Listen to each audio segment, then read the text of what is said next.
Senhor meu Deus, quando eu maravilhado contemplo a tua imensa criação, a terra e o mar e o céu todo estrelado me vem falar da tua perfeição. Então minha alma canta a ti, Senhor. Grandioso és tu, grandioso és tu. Então minha alma canta a ti, Senhor. Grandioso és tu, grandioso és tu. E quando penso que tu não poupaste teu filho amado por amor de mim, meu coração que nele tu ganhaste transborda, ó Pai, de amor que não tem fim. Então minha alma canta a ti, Senhor. Grandioso és tu, grandioso és tu. Então minha alma canta a ti, Senhor. Grandioso és tu, grandioso és tu. Como quando Cristo, o amado meu, voltando, vier do céu, o povo seu buscar no lar eterno. Eu quero jubilando a tua santa face contemplar.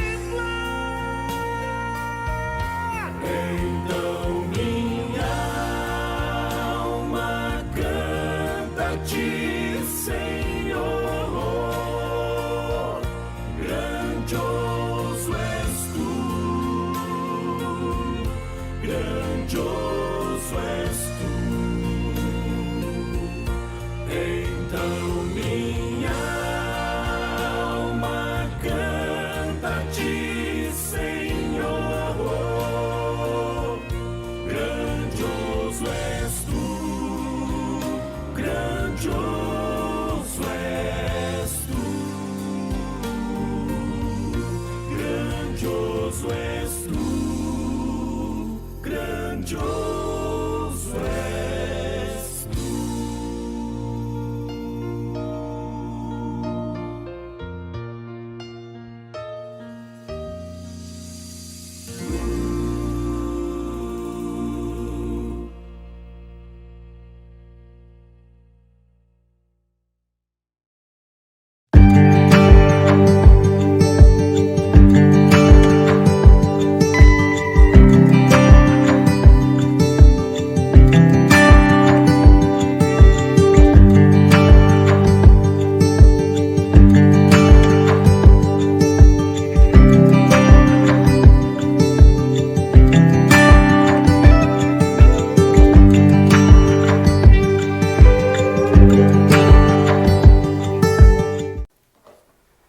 igreja é uma família.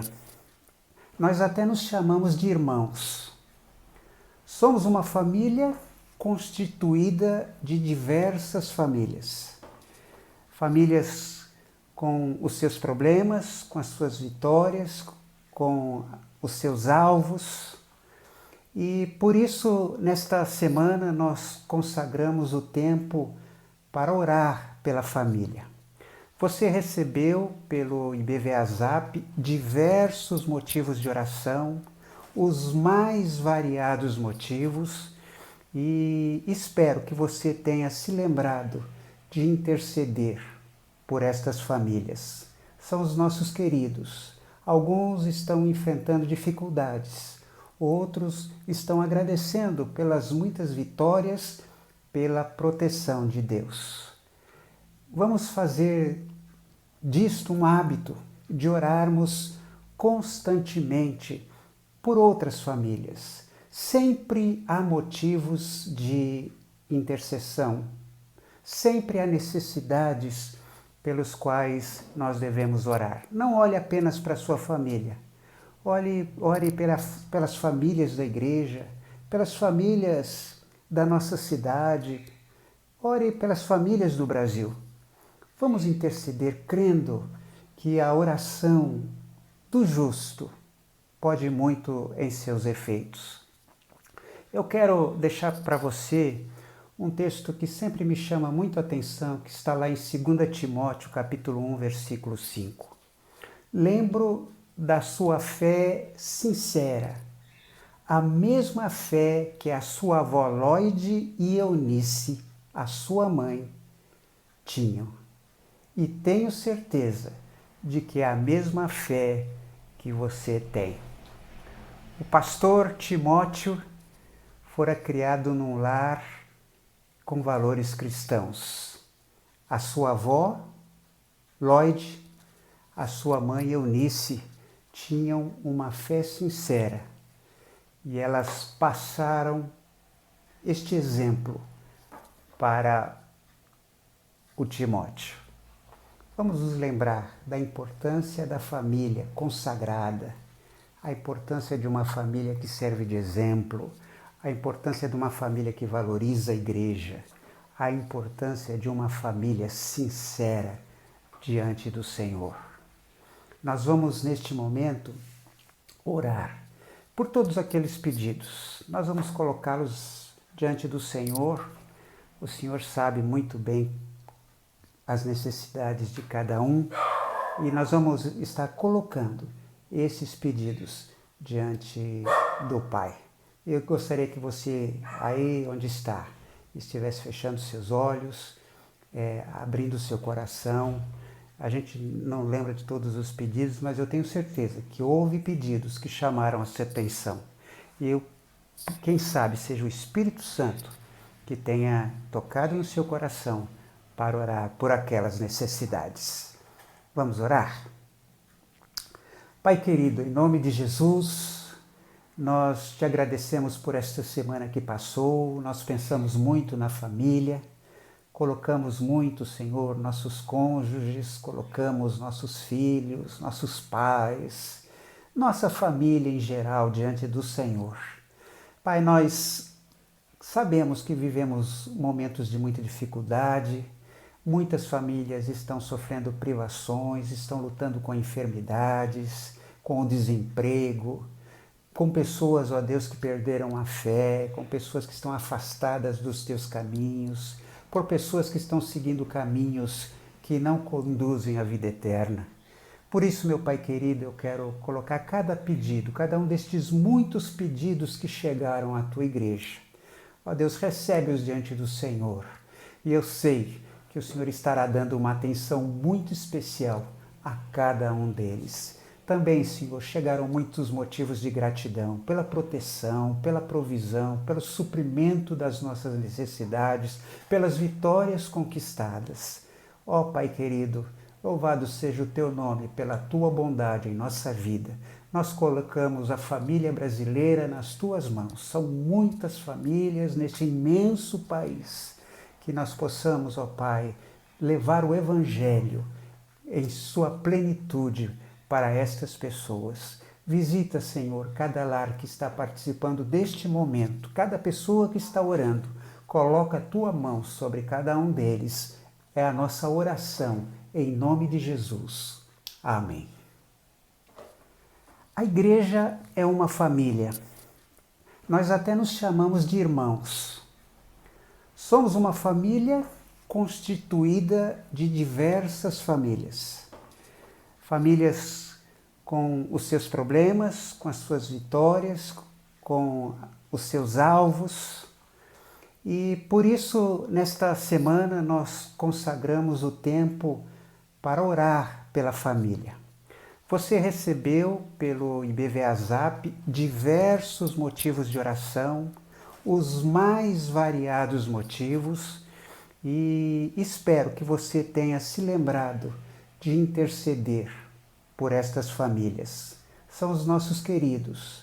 Alguns estão enfrentando dificuldades, outros estão agradecendo pelas muitas vitórias, pela proteção de Deus.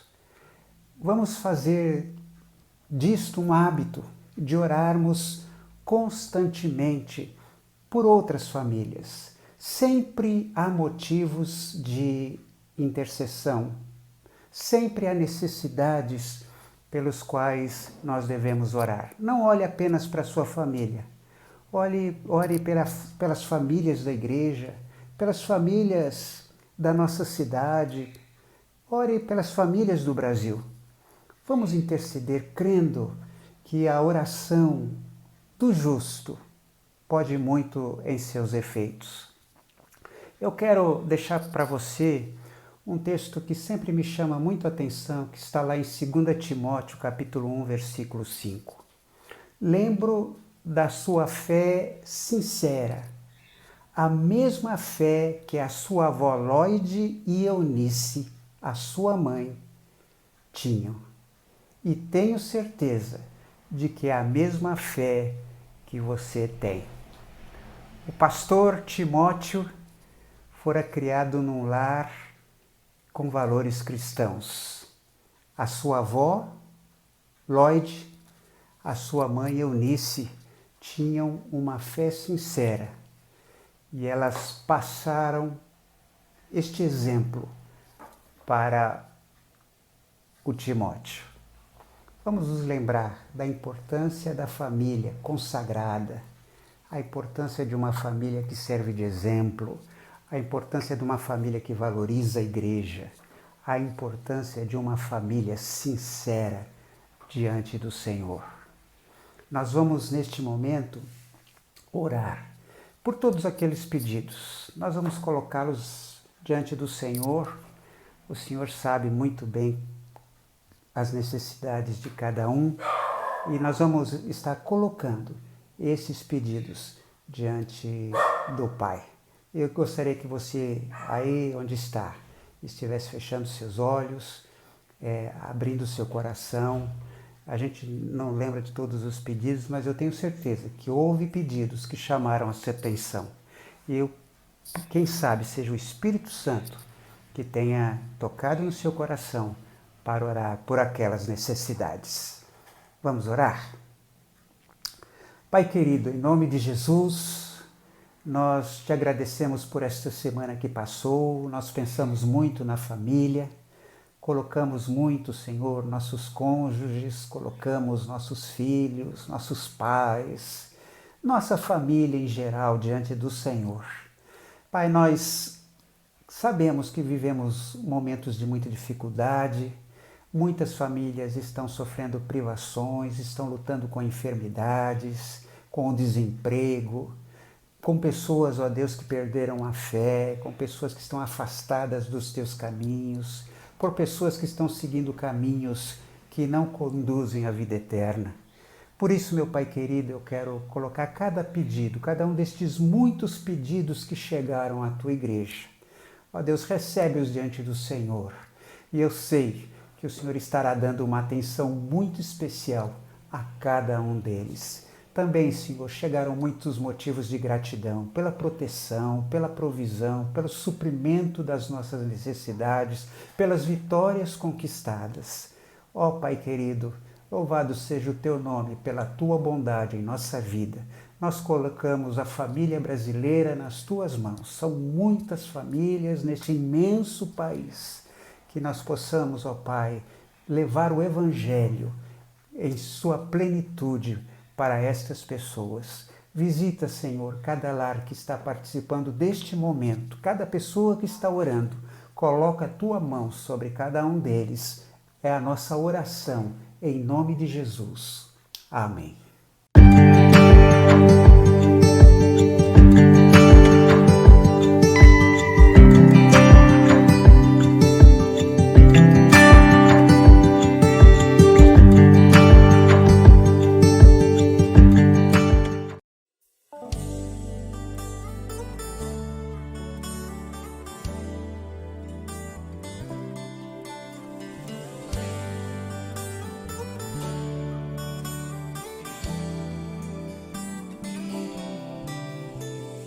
Pai nosso que estás no céu,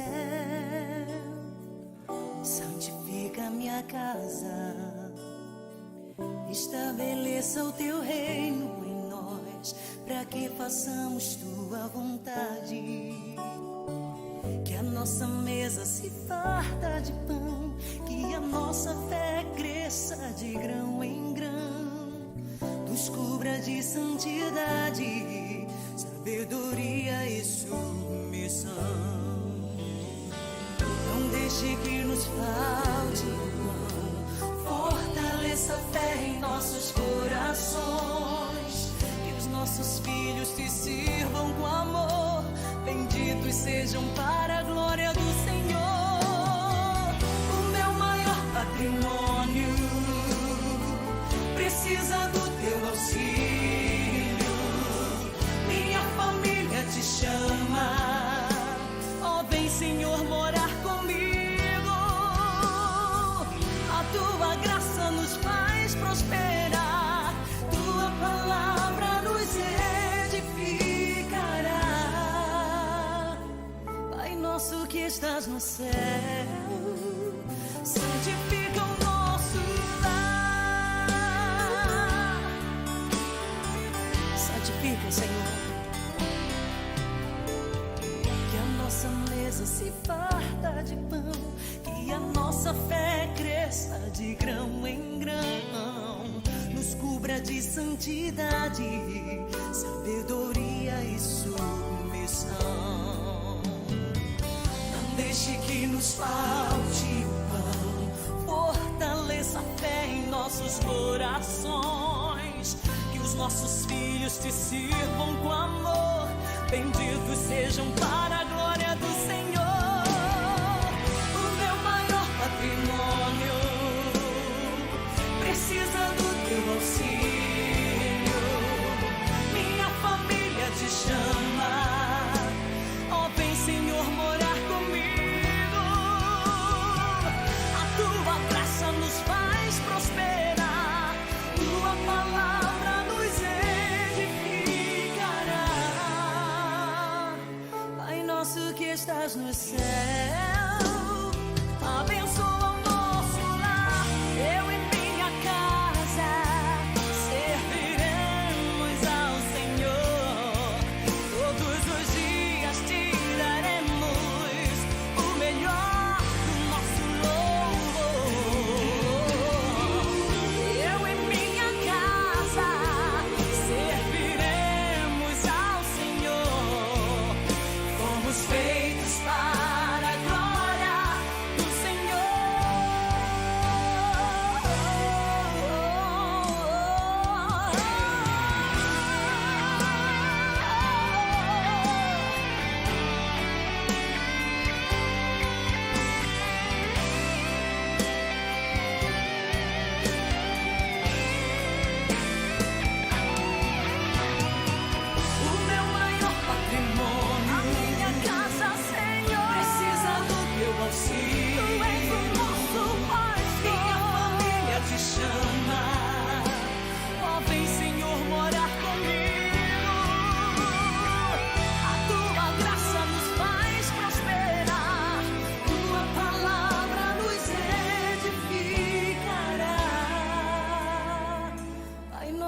estás no céu, abençoa o nosso lar, abençoa o nosso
Não é só você que chora, não é só você que tem medo, não é só você que já sorriu pra disfarçar o sofrimento.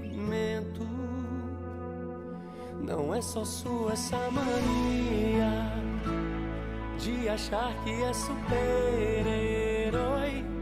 Você enfrenta o mundo inteiro e não percebe o quanto se destrói.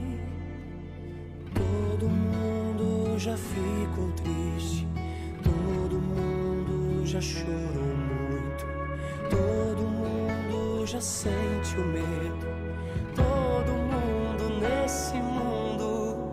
Então pra que se preocupar com medo do que vão pensar? O Deus que se alegra ao te ver sorrir é o mesmo que não te despreza ao te ver chorar. Pra ele você não precisa disfarçar.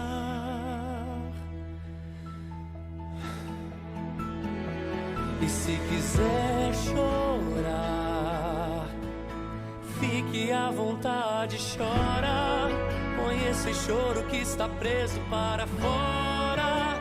Pra Deus não há nada insignificante, até o teu choro pra Ele é importante. Chora, se desprenda desse personagem, seja você mesmo de verdade. Deus não te censura, Ele te quer por inteiro, com seus erros, acertos e medos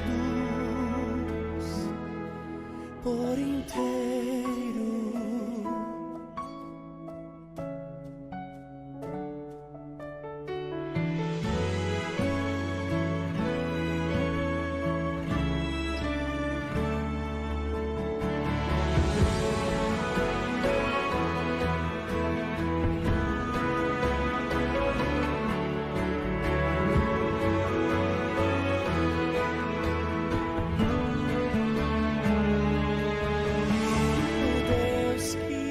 Alegra ao te ver sorrir, é o mesmo que não te despreza ao te ver chorar. Pra Ele você não precisa disfarçar.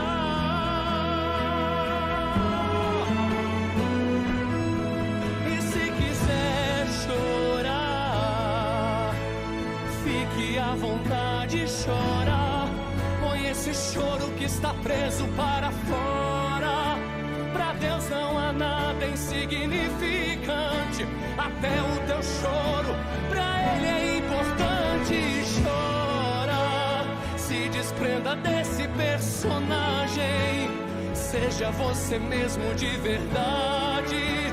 Deus não te censura, Ele te quer por inteiro, com seus erros, acertos e medos, com suas fraquezas, temores e medos, com suas lágrimas, anseios e medos, com seus segredos, suas dores e medos, com seus traumas, seu passado e seu medo por inteiro.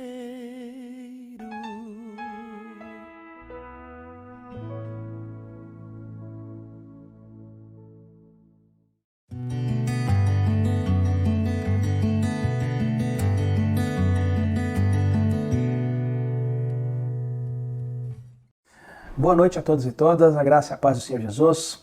Quero hoje conversar com o irmão e com a irmã sobre depressão. Um assunto extremamente delicado, um assunto extremamente pertinente. O mal que tem acometido, que tem assolado vidas nesse período que passamos. Período de pandemia, período de dor, período de luto, período de ansiedade. Logo, antes de começarmos, eu quero orar pela sua vida, orar pela sua família, orar pelo seu lar, independente do tempo e do momento que você estiver assistindo essa mensagem. Feche seus olhos, vamos orar. Deus amado, Deus querido, desejo nesse momento te pedir, ó Pai, discernimento e sabedoria para todas essas vidas que estão agora nos acompanhando remotamente, nos acompanhando de forma online, nos acompanhando através do celular ou da sua televisão, ó Pai. Te pedimos nesse momento, Pai querido, que o Senhor venha com a sua forte mão, nos abençoe, nos fortaleça e nos dê, ó Pai amado, graça e entendimento para compreendermos melhor a Tua mensagem, a Tua voz, o Teu chamado e a Tua provocação que o Senhor realiza em nossas vidas para buscarmos um crescimento espiritual. Ser com a minha vida, ser com a vida de toda a igreja, em nome de Jesus. Amém e amém. A pergunta que eu tenho para você, que tem norteado a nossa série de encontros, né, e a série de sermões, e se a gente não mudar? E o que muda em nós quando muda o mundo? Duas perguntas aí que podem deixar você pensativo, contemplativo. O que muda em nós quando muda o mundo? Estamos falando sobre a depressão. A depressão acaba sendo uma consequência não somente de fatores internos, mas também de fatores externos, da mudança do mundo, da consequência de ações incorretas que o mundo tomou e de como reagimos a essas ações que o mundo gerou em nós, né? A primeira ação que realmente você e eu devemos entender que a depressão acaba se tornando uma consequência da primeira reação da humanidade no mundo. A depressão ela surgiu após a queda, após o pecado. O pecado estrutural que assolou Adão e Eva repercute em nossas vidas ainda hoje. Ele não somente desconectou a nossa vida com Deus, mas também desconectou a nossa vida com o próximo, com a natureza e também conosco. Você e eu estamos desestruturados porque perdemos o chão após o pecado original. Por causa do pecado original, nós temos hoje patologias, doenças, crises, ansiedades, e tudo isso acaba se tornando então esse bolo, esse novelo de lã que acontece no nosso coração e na nossa mente, acaba nos deixando confusos sobre tudo e sobre até o projeto de Deus que tem na sua vida e na minha vida. A depressão, então, acaba se tornando um processo de transtorno. Um transtorno mental que caracteriza a aversão à atividade. Nós não queremos trabalhar quando estamos deprimidos. Nós não queremos fazer nada quando estamos deprimidos. Queremos somente dormir, queremos sumir, queremos desaparecer da rotina, do cotidiano, dos afazeres, das tarefas do lar, de tudo que realmente nos provoca a agir. Eu quero tentar dividir hoje esse sermão definindo o que é depressão, tudo bem? Depois eu quero falar sobre as possíveis causas. Depois eu quero falar sobre as principais características.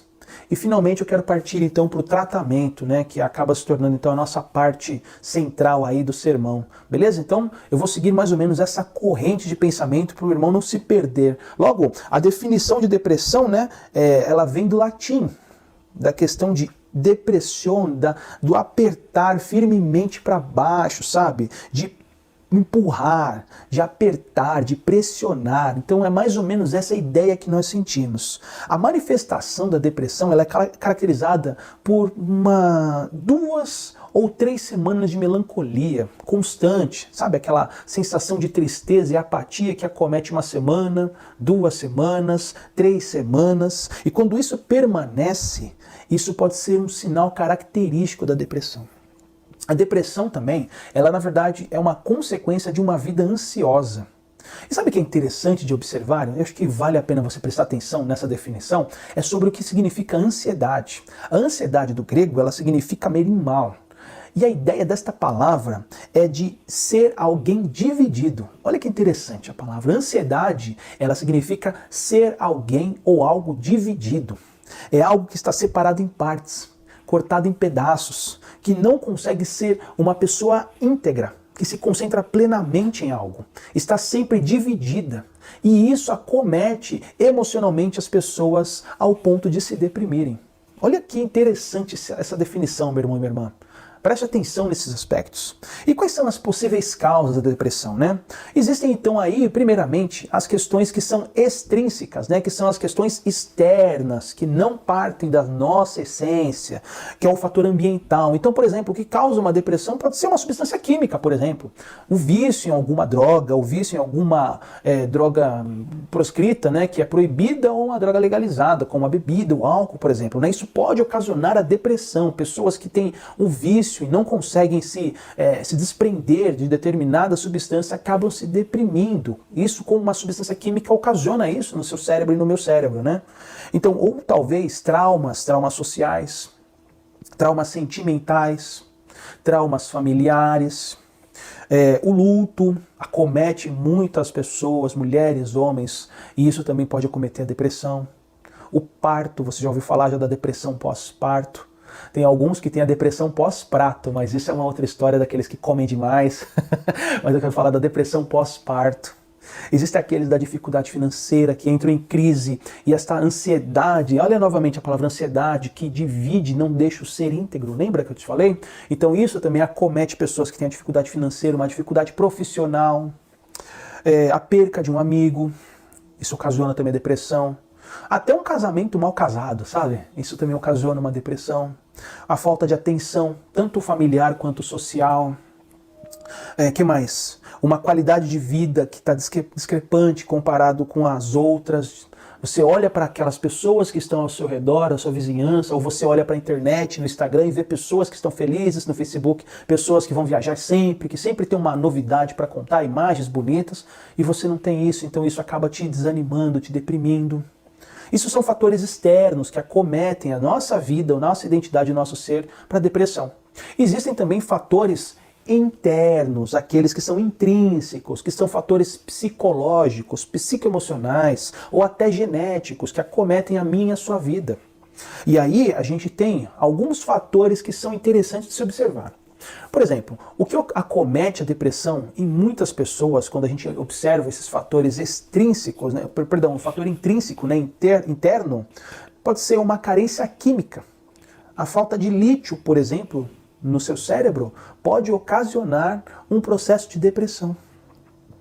Problemas psicológicos, a menopausa, o sedentarismo, uma carência afetiva, o histórico de depressão familiar, porque isso também é um pouco genético, a gente percebe que isso é passado de geração em geração.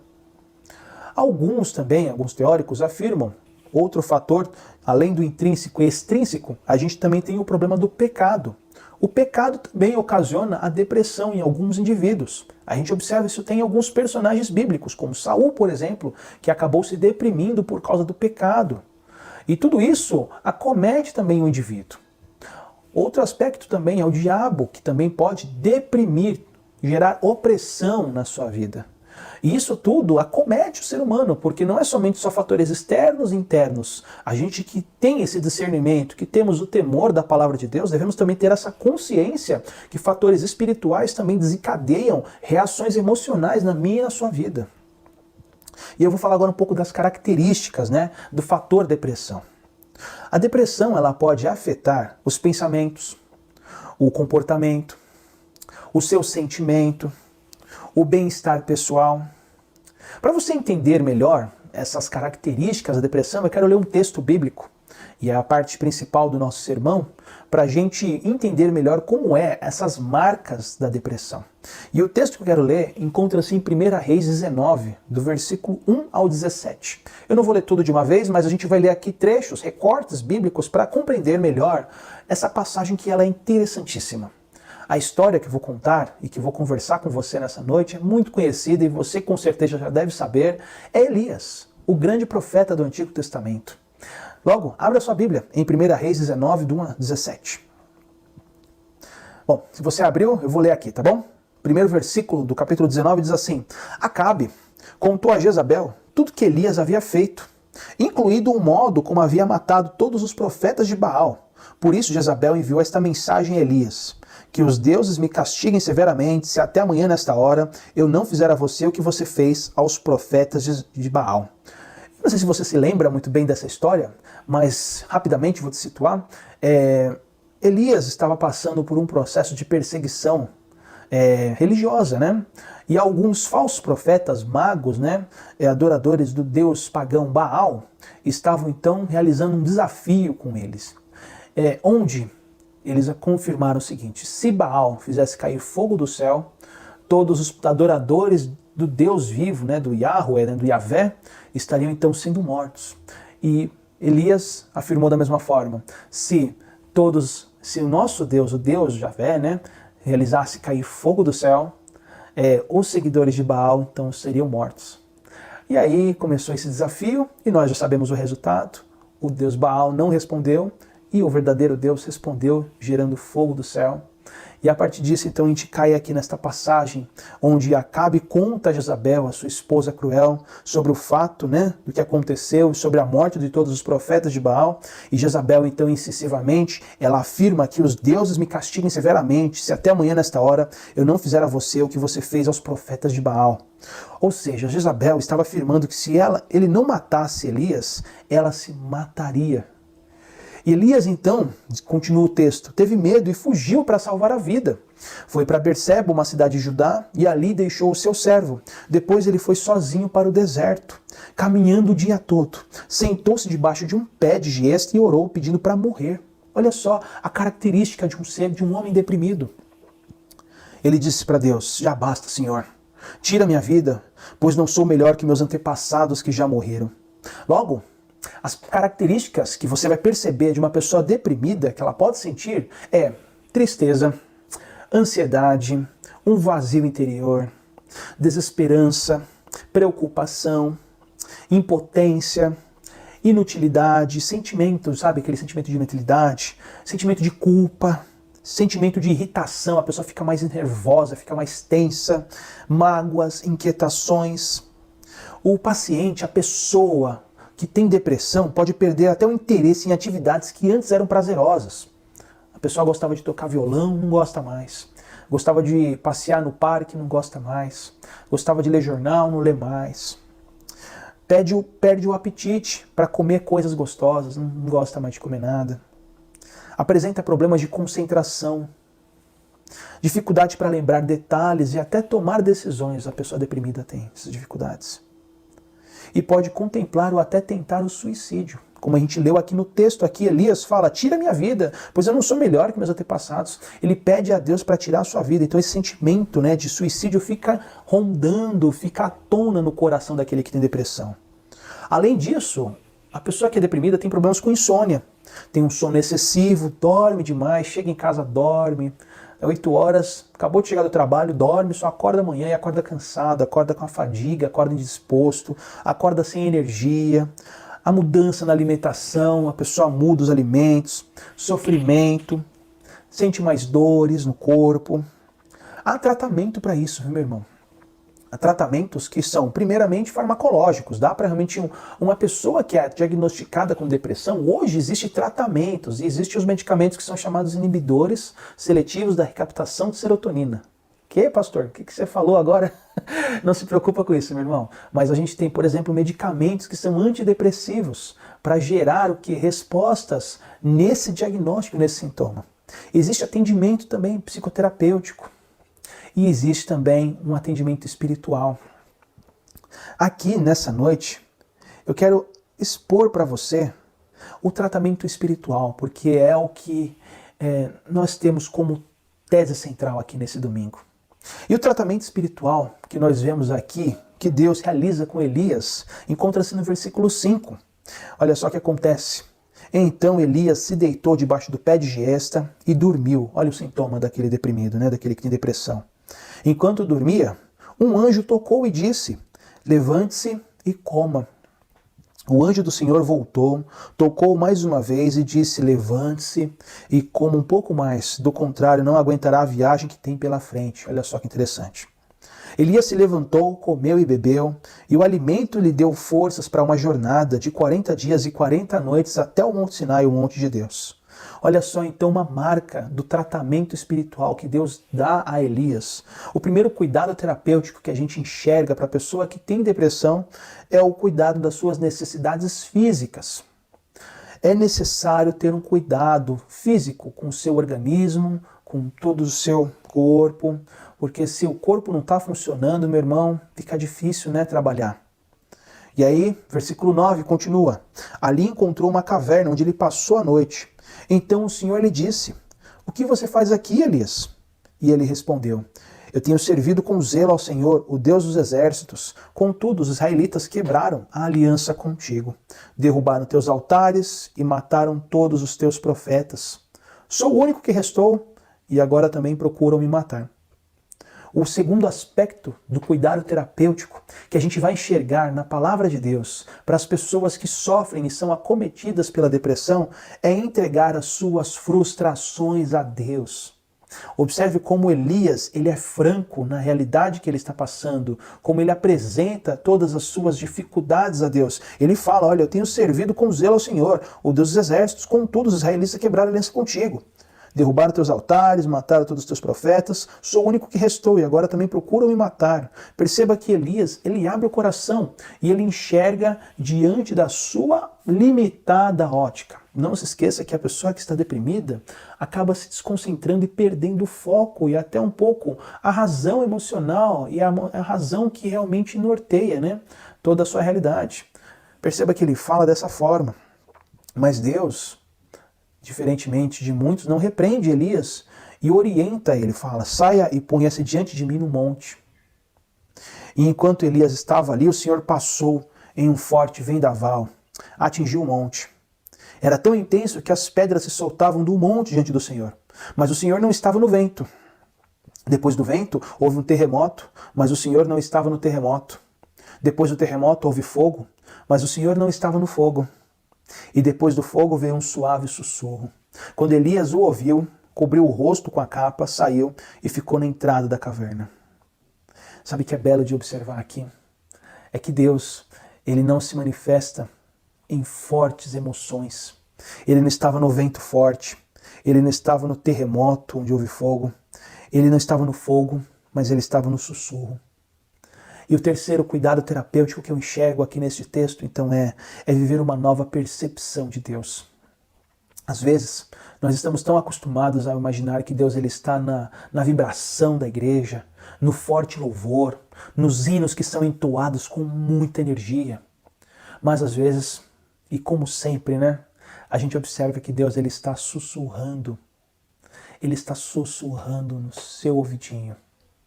Quando você está lendo a palavra, quando você está orando, quando você está só, é aí que nós ouvimos Deus falar. Deus sussurra.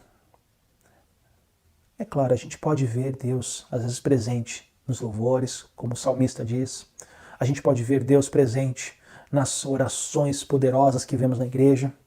Mas viver uma nova percepção de Deus é encontrá-lo em locais que não encontramos Ele rotineiramente. Às vezes Deus está do seu lado agora nesse momento e você tem procurado ele em todos os lugares. Elias tinha esquecido desse sentimento, de que Deus sempre esteve com ele. E mais, versículo 13, continuando, e uma voz disse para Elias, o que você faz aqui, Elias?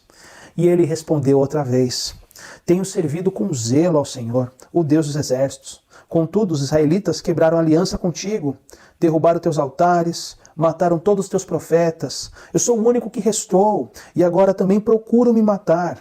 Então o Senhor lhe disse, Elias, volte pelo caminho por onde veio, e vá para o deserto de Damasco. Quando chegar lá, unja Hazael para ser rei da Síria, e depois unja também Jeú, neto de Ninsi, para ser rei de Israel. E unge Eliseu, filho de Safate, da cidade de Abel-Meolá, para substituir você como meu profeta. Quem escapar da espada de Hazael será morto por Jeel, e quem escapar da espada de Jeel será morto por Eliseu. No entanto, preservarei 7.000 de Israel que nunca se prostraram diante de Baal e nem o beijaram. Observe como é interessante aqui esse cuidado terapêutico que Deus gera para Elias. O quarto cuidado terapêutico que eu quero falar com você é: viva uma nova direção na sua vida. Cuide e se entregue no cuidado do próximo. Quem está sempre ocupado, cuidando da vida do próximo, quem está trabalhando com amor, preocupado com trabalhos missionários, com ação social, acaba sempre tendo uma preocupação maior no servir, no cuidado, no trabalho. Uma ótima ação terapêutica para você melhorar quando você é acometido por essa depressão é servir, é abençoar vidas. Observe que Deus ele fala para Elias, Elias, vá ungir o rei, vai ungir o rei Hazael, vai ungir o rei Jeel, vai ungir Eliseu, vai servir, vai ajudar essas pessoas, vai capacitar essas pessoas para que eles sejam úteis no futuro. Passe o seu poder e abençoe vidas. A partir desse aspecto que nós percebemos que somos úteis, temos valor, temos utilidade. Perceba como é que Deus ele tem um cuidado terapêutico muito incisivo e muito especial na vida de Elias. Logo, o que eu aprendi e que me ajudou a restabelecer o meu quadro contra a depressão foi se concentrar nos fatos e não nos sentimentos. Elias estava preso nos sentimentos e começou a enxergar de maneira totalmente torta a realidade que ele estava passando. Não se esqueça que tudo isso o acometeu após o grito da rainha Jezabel. Se ele tivesse se lembrado do Deus que estava com ele, será que ele estaria sendo acometido por isso? Por isso, as emoções que acometeu o coração de Elias não foram as mais bem-sucedidas. Por isso que eu falo, se concentre nos fatos e não no sentimento. Você sabe que poetas, músicos, jogadores de futebol, de basquete, quando estão conectados demais nos sentimentos, sempre vão observar as coisas de uma maneira muito tortuosa, uma maneira muito negativa. Por isso que é importante nós estarmos conectados com os fatos. Fato é o que realmente prova se foi bem sucedido ou não. Contra fatos não há, exatamente, argumentos. É a partir disso que a gente observa, então, se de fato, olha só, de fato, foi eficaz ou não. Então, não se preocupe demais com os sentimentos, porque o sentimento é enganoso, o nosso coração é enganoso, a palavra de Deus já nos diz. Isso que eu aprendo e que eu aprendi na vida, observando Elias. 2, não se compare com os outros. Observe que Elias, quando ele está realmente falando com Deus, ele afirma que ele não é capaz, ele não é apto, eu tenho servido o Senhor Deus, mas eu não sou melhor que os outros. Então isso é uma consequência que observamos em todos aqueles corações que estão deprimidos. Nunca estão satisfeitos porque eles não olham para si, eles olham para o outro. Logo, a minha recomendação do que eu aprendi nessa jornada da depressão e de quanto que eu consegui me libertar disso é não olhar para o outro na sua realidade, mas é olhar para o meu passado e observar o meu presente e o quanto que eu evoluí. Foi assim que eu comecei a entender o propósito de Deus na minha vida, o quão era diferente no passado e o quão hoje sou diferente porque Deus foi gracioso na minha vida. O Evangelho da Graça me transformou e isso basta.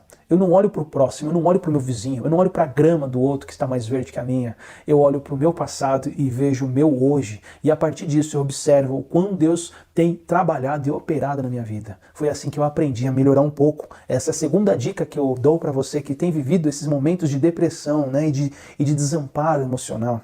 3. Não aceite falsas acusações. Não deixe que o diabo te acuse, não deixe que a tua consciência te acuse, não deixe que pessoas externas te acusem com falsas acusações. Nós, quando estamos deprimidos, vivemos uma insegurança, uma incerteza, nada vale, nós sempre estamos assim diminuídos, enfraquecidos, a guarda baixa. E esse é o momento que o diabo aproveita para te gerar acusações, mas não são acusações reais, são falsas acusações. Então rejeite isso em nome de Jesus. 4. Não enxergue o lado negativo das coisas demais. Observar o lado negativo é uma tarefa saudável. Observar o lado negativo demais é uma tarefa tóxica. Não faça isso, tome cuidado com o que você tem feito. Não fique assim deprimido, olhando demais as coisas de maneira muito errada. Não se rebaixe demais, meu irmão. Porque lados negativos sempre terão. Perfeito é só Deus. Então entenda que você está num processo de perfeição. Nós seremos perfeitos quando estivermos com o corpo glorificado. Enquanto isso, estamos preparando. É óbvio, a excelência é uma meta. Mas observar demais o lado negativo é tóxico demais, é problemático e isso interfere na sua saúde emocional. 5. Cuide das necessidades físicas, né? Olha aqui, eu tô meio gordinho, eu tô meio fora de forma, né? Mas eu quero mudar. Eu vou começar uma academia, eu vou começar a praticar alguma arte marcial, talvez um boxe, talvez algo do tipo, talvez uma academia, um Smart Fit, né? Mas não aceite a condição em qual o seu corpo está. Tenha uma saúde física agradável, né? Olha aqui eu enrolando a língua. Então, a partir disso, tenha esse cuidado, se alimente corretamente, né? Durma bem. Você sabe quanto tempo é recomendado para o corpo. Você sabe disso. Se você não sabe, pesquisa aí na internet, você vai saber. Mas durma bem, compra um colchão agradável, leva a esposa para passear, leva o marido para passear, vai dar uma volta no parque, mas tenha uma saúde física, olha, positiva, eficaz. O que mais que eu tenho para te recomendar aqui que eu aprendi? Entregue as suas frustrações a Deus. Quando nós entregamos as nossas frustrações a Deus, e não no Facebook, e não para as pessoas no qual não devemos confiar, porque são pessoas que a gente sabe que vai ter consequências, nós temos um coração que é acalentado. Quando nós entregamos as nossas frustrações a Deus, nós temos um trabalho que é muito mais profundo e vigoroso. Poxa, pastor, mas como você faz isso? Bom, a minha dica, o que eu faço, é eu escrevo cartas. Eu escrevo. Só que eu não mando para ninguém. Eu escrevo e-mails e apago. Minhas frustrações, Deus está lá lendo. Eu escrevo como se estivesse escrevendo cartas para Deus, sabe? Então, a partir disso, eu acabo me relacionando com Deus através da escrita. Eu gosto de escrever e a partir disso, então, eu consigo me comunicar com Ele dessa forma. E eu excluo. Não mando para ninguém, mas eu excluo. Escrevo minhas frustrações, escrevo minhas mágoas, escrevo meus sentimentos, escrevo as minhas iras, escrevo tudo. E depois eu excluo. Porque eu sei que Deus, Ele também, da mesma maneira, tem excluído os meus pecados, a multidão de pecados que eu tenho. Viva uma nova percepção de Deus. Aprenda a encontrar Deus no diferente. Gosto daquela palavra extraordinário. Encontre o extraordinário no ordinário, no dia a dia, no rotineiro. Mude a rotina e tente procurar e localizar Deus no silêncio. Observe que na história de Elias, Deus está no silêncio. É no sussurro que a gente ouve Deus. E finalmente, 8. Cuide mais dos outros. O mandamento, ame o seu próximo como a ti mesmo, é um mandamento que está na Tanakh, no Antigo Testamento, em Levíticos, e se repete mais de 8 vezes no Novo Testamento. É um mandamento que mais se repete no Novo Testamento, sabia? E a partir disso, nós observamos que esse é o fator-chave que vai mudar a nossa relação com o próximo e a nossa realidade também interior. Começamos a ser úteis e começamos a perceber que a nossa vida tem valor. Cuide mais do outro, sirva mais, depois entre em contato com a secretaria da igreja e veja como você pode abençoar mais vidas na região. Ligue para o pastor Silvio, fale com a gente, mas procure formas de abençoar mais as pessoas. O cuidado com o próximo o cuidado com o desamparado, com aqueles que padecem, com aqueles que estão à margem, né? Os marginalizados. Tudo isso é uma consequência e acaba se tornando também um tratamento. É terapêutico cuidar do outro, entende? Então isso acabou se tornando então os meus 8 pontos chaves que eu aprendi a trabalhar quando me sinto deprimido. A partir disso, então, eu consigo me fortalecer, consigo encontrar sentido e lógica. Vamos repetir rapidinho para você não esquecer? Então, 1. Se concentre nos fatos e não no sentimento. 2. Não se compare com os outros. Se compare com o seu passado e com o seu hoje. 3. Não aceite falsas acusações. 4. Não enxergue o lado negativo das coisas demais. Isso não é bom. 5. Cuide das necessidades físicas, da sua saúde corporal. 6. Entregue as suas frustrações a Deus. Não importa como, mas procure a Deus para ser suprido e ser acalentado. 7. Viva uma nova percepção de Deus. E 8. Cuide mais dos outros. É mais ou menos isso, meu irmão. Essa é a solução que eu dou para aquele que vive o sentimento e o sentido da depressão. Agora eu quero dar uma dica especial para quem convive com o deprimido, porque essa também é uma realidade. Você pode falar aí do outro lado da câmera, né, da telinha, pastor, tudo bem, isso é uma bênção, vou guardar no meu coração toda essa palavra que o Senhor me tem, que o Senhor deu, mas eu não tenho depressão, eu não sinto essa dificuldade, esse pecado não me acomete, mas o meu irmão, a minha esposa, o meu marido, meus filhos, as minhas filhas, meu sobrinho, meu primo, minha prima, minha tia, meu vizinho, eles têm um problema com depressão. Como é que eu lido com isso, pastor? Bom, muitas vezes, quem convive com uma pessoa em depressão quer ajudá-la, mas não sabe como, né? Ou até acaba piorando a situação, né? Com conselhos vazios. O Ministério da Saúde, ele preparou uma cartilha com dicas de como ajudar quem está passando por esses momentos delicados. E eu vou deixar para você algumas dicas bem interessantes. A dica número 1 para você é ouça mais e fale menos. Encontre um momento apropriado e um lugar calmo para falar sobre suicídio, depressão com essa pessoa. Deixe ela saber que você está lá para ouvir. Ouça com a mente aberta, com os ouvidos abertos e ofereça seu apoio. Às vezes um abraço amigo resolve muito, meu irmão. 2. Incentive uma consulta profissional.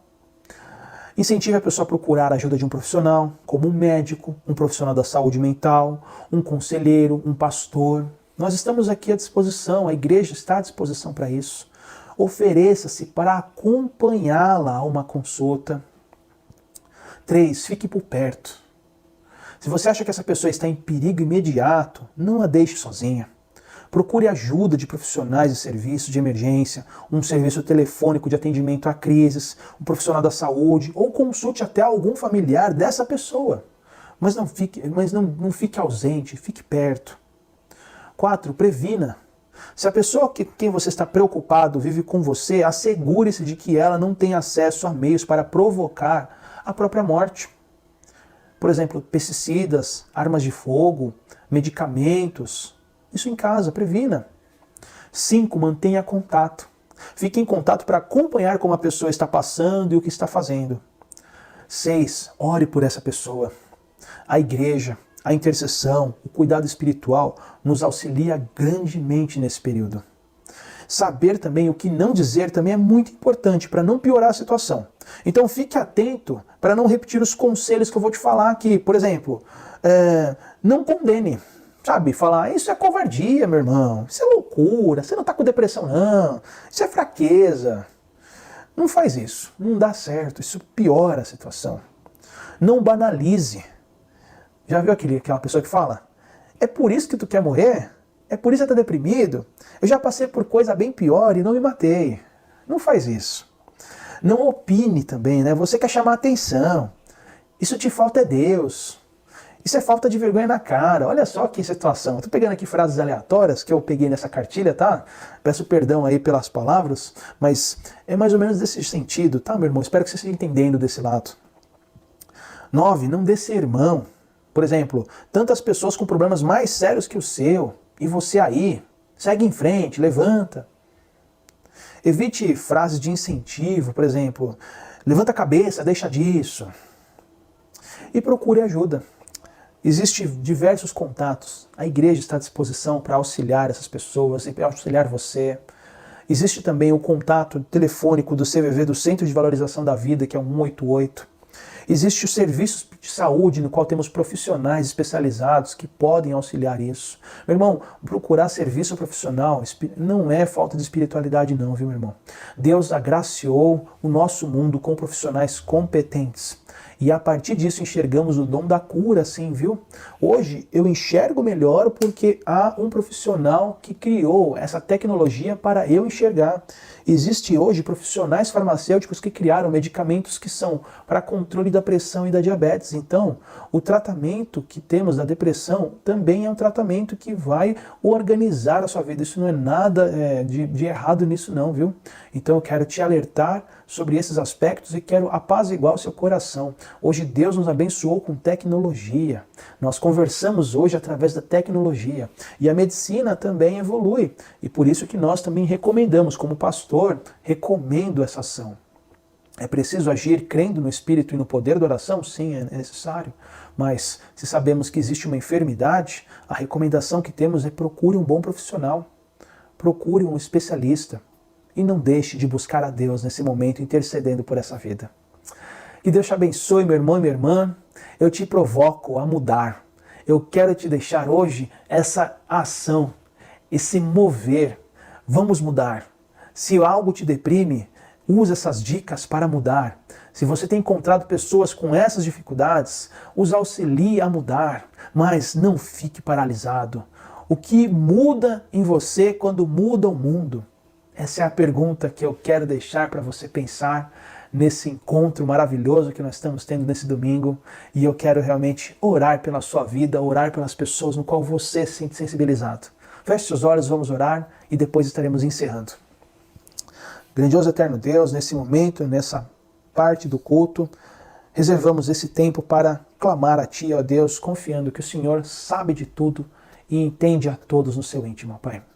Te pedimos nesse momento que o Senhor esteja agora com cada vida que está sendo acometida por esta enfermidade, que está sendo acometida por essa ansiedade, está sendo acometida ou conhece alguém que vive esta enfermidade, ó Pai.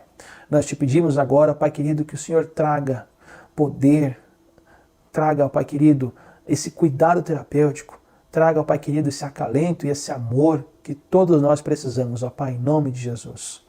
Nós oramos agradecidos agora, clamando por cura. Oramos agradecidos porque sabemos que a oração do justo pode muito em seus efeitos e cremos que o Senhor pode responder essa ação através de um milagre, ó Pai querido.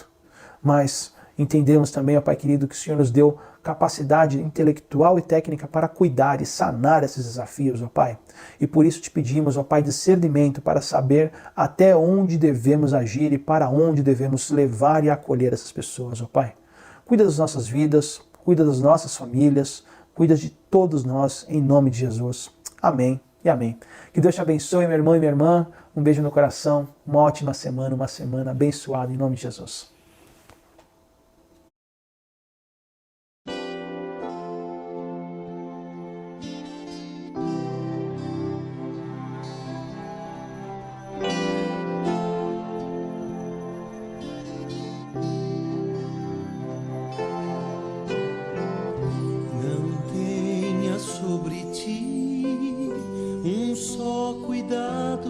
Qualquer que seja,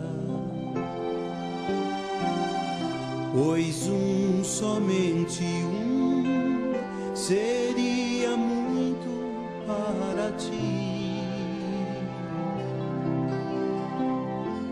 É meu, somente meu, todo trabalho, e o teu trabalho é descansar em mim.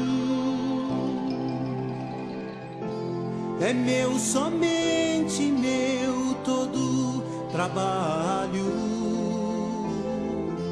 e o teu trabalho é descansar em mim.